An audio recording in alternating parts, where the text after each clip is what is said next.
Praise the Lord सभी को, जय मसीह की। I hope you all are doing good, healthy, fit and fine. Wonderful. Praise the lord फिर एक बार सभी को।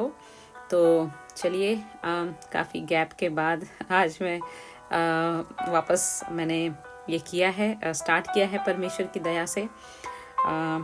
तो चलिए हम स्टार्ट करते हैं। हमने जो किया था वो किया है लूका का 18 चैप्टर हमने शुरू किया था, और जो हमने 4 तक पढ़ा था, और उसमें हमने देखा था कि कैसे एक अधर्मी न्यायाधीश और विधवा का दृष्टांत, कि कैसे एक अधर्मी न्यायाधीश जो था, जो कि परमेश्वर का भय भी नहीं मानता था, परमेश्वर को मानता भी नहीं था, लेकिन जब वो विधवा बार बार उसके पास जाके विनती करती थी, तो कैसे उसने उसकी पुकार को सुना और उसका काम किया। तो क्यों ना हमारा परमेश्वर जो इतना दयालु है वो हमारे कामों को क्यों ना करेगा। तो ये हमने देखा। आज हम 9th से हम पढ़ेंगे। तो लूका का 18th चैप्टर 9th वर्स से हम पढ़ेंगे। वहां पर भी एक छोटा सा दृष्टांत है, उसको ही हम कंप्लीट करेंगे। वो है फरीसी और चुंगी लेने वाले का दृष्टांत। तो चलिए देखते हैं। 9th one.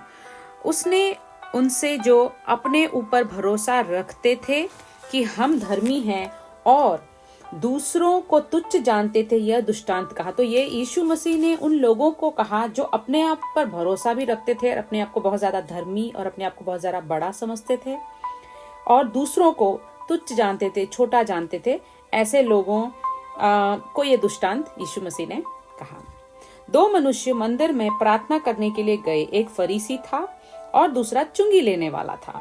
फरीसी खड़ा होकर अपने मन में यों प्रार्थना करने लगा, हे परमेश्वर, मैं तेरा धन्यवाद करता हूँ कि मैं दूसरे मनुष्यों के समान अंधेर करने वाला, अन्यायी और व्यभिचारी नहीं, और न इस चुंगी लेने वाले के समान हूँ। तो उसमें बता रहे हैं कि 2 जने जो है वो परमेश्वर के भवन में जब जाते हैं, तो जो चुंगी लेने वाला होता है और जो फरीसी होते हैं, दोनों की जो प्रार्थना है, दोनों का जो सरेंडरेंस है, दोनों का जो परमेश्वर के सामने जो दीनता जो दोनों जनों में से कौन दिखाता है उसके बारे में बताया। तो फरीसी जो है वो जब वो परमेश्वर से प्रार्थना करता है, वो कहता है कि थैंक गॉड, प्रभु मैं तेरा धन्यवाद करता हूँ कि मैं तो बाकी लोगों के जैसे पापी नहीं, मैं व्यभिचारी नहीं, और इस चुंगी लेने वाले जैसा भी मैं नहीं। तो वहां उसने परमेश्वर से प्रार्थना करने समय पे अपने आप ही फरीसी घमंड में है कि मैं जो हूँ, मैं अच्छी जगह पर हूँ और मैं उसके जैसे। तो दूसरों को वो तुच्छ देखने लगा। मैं सप्ताह में 2 बार उपवास रखता हूँ। और वो परमेश्वर से ये भी बता रहा है कि जो परमेश्वर, जिसको सब पता है, कि नीति वचन में परमेश्वर का वचन कहता है कि परमेश्वर मनुष्य के मन की हर युक्ति को पहचानता है और मनुष्य को अपनी नजरों में अपना मार्ग हमेशा सही लगता है। तो जांचने वाला केवल परमेश्वर है। तो वो कहता है कि मैं सप्ताह में 2 बार उपवास रखता हूँ, मैं अपनी सब कमाई का 10वां अंश भी देता हूँ। कहने का मतलब है कि मैं सब कुछ करता हूँ, और वो उस चीज को बता रहा है। परंतु चुंगी लेने वाले ने दूर खड़े होकर स्वर्ग की ओर आंखें उठाना भी न चाहा, वरन अपनी छाती पीट पीट कर कहा, हे परमेश्वर, मुझ पापी पर दया कर। तो ये बहुत इंपॉर्टेंट है। वो क्या कहता है, उसे पता है कि हम मनुष्य हैं, कहीं ना कहीं हम गलती, और वो चुंगी लेने वाला था तो उसे अपनी गलती का एहसास है, उसे पश्चाताप करना है। तो वो परमेश्वर के पास घमंड के उसमें नहीं आता कि मैं तो पवित्रताई में चलता हूँ, मैं तो व्यभिचार नहीं करता, मैं तो दशमांश भी देता हूँ, मैं तो उपवास भी करता हूँ। तो वो उस घमंड के साथ वहां नहीं आता, परंतु दीनता के साथ, नम्रता के साथ वो सोचता है कि मैं तो इस लायक भी नहीं कि मैं परमेश्वर के ऊपर मैं आंखों को उठा के देखूं। वो दीनता के साथ प्रभु के पास आता और कहता है कि प्रभु मुझ पर दया कर, मुझ पापी पर दया कर। यस, हमेशा हमें परमेश्वर से उसकी दया मांगनी है। कुछ भी हो जाए, हम परमेश्वर में बहुत तेजी से हम बढ़ रहे हैं, प्रभु का अनुग्रह हमारे ऊपर है, साथ हमारे ऊपर है, हम जानते हैं कि प्रभु हमारे साथ है, लेकिन हर काम के लिए हमें परमेश्वर से दया मांगना, एवरी डे परमेश्वर की मर्सी मांगना बहुत इंपॉर्टेंट है।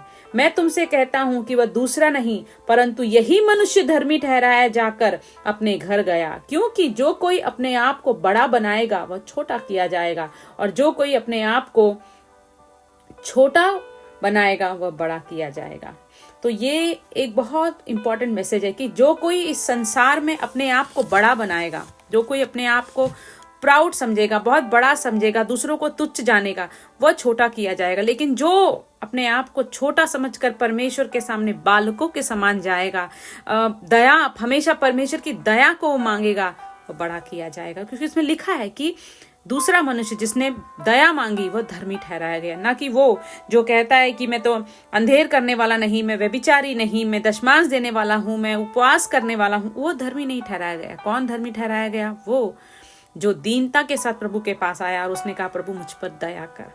तो आज हमारा ये वचन जो हमने पढ़ा है, हमारा यही प्रार्थना होनी चाहिए कि हर सिचुएशन में, एवरी डे, एवरी मोमेंट, कुछ भी हम कार्य करें, हम कितने भी सक्सेसफुल क्यों ना हो, लेकिन हमें परमेश्वर की दया को मांगना है। एवरी डे हमें परमेश्वर की, एवरी काम में, चाहे वो हमारा ऑफिस का काम हो, वो हमारे घर का काम हो, हमारी पढ़ाई का काम हो, वो हमारे anything, as a mother, as a father, as a sister, as a wife, as a husband, as an employee, जो भी हमारी रेस्पॉन्सिबिलिटी है, जो भी हम करते हैं, हर चीज में हमें परमेश्वर की दया को मांगना है। क्योंकि जब दया परमेश्वर की हमारे ऊपर रहेगी तो हमारे सारे काम होंगे। हालेलुया, प्रेज द लॉर्ड सभी को। तो आज हमने लूका का 18 चैप्टर हमने 9 से लेकर 14 तक हमने कंप्लीट किया, और उसमें हमने दुष्टांत देखा, फरीसी और चुंगी लेने वाले का दुष्टांत।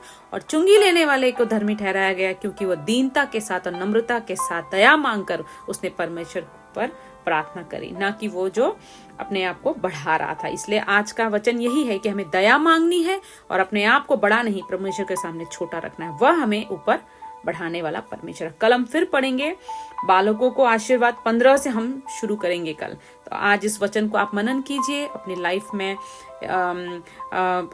इस वचन को हम अपनी लाइफ में इम्प्लीमेंट करें और इस वचन पर चलें और अड़े और खड़े रहें, और दया को हम परमेश्वर से मांगते रहें।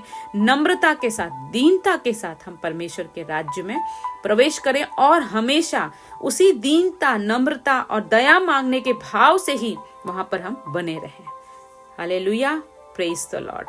धन्यवाद सभी को मेरे साथ जुड़ने के लिए। मैं आशा करती हूँ कि आप लोगों को इस वचन ने छुआ परमेश्वर की आत्मा के द्वारा, और आप इसे वापस पढ़िए, इसका मनन कीजिए, और कल हम फिर मिलते हैं आगे के वचनों के साथ। Thank you, God bless you all.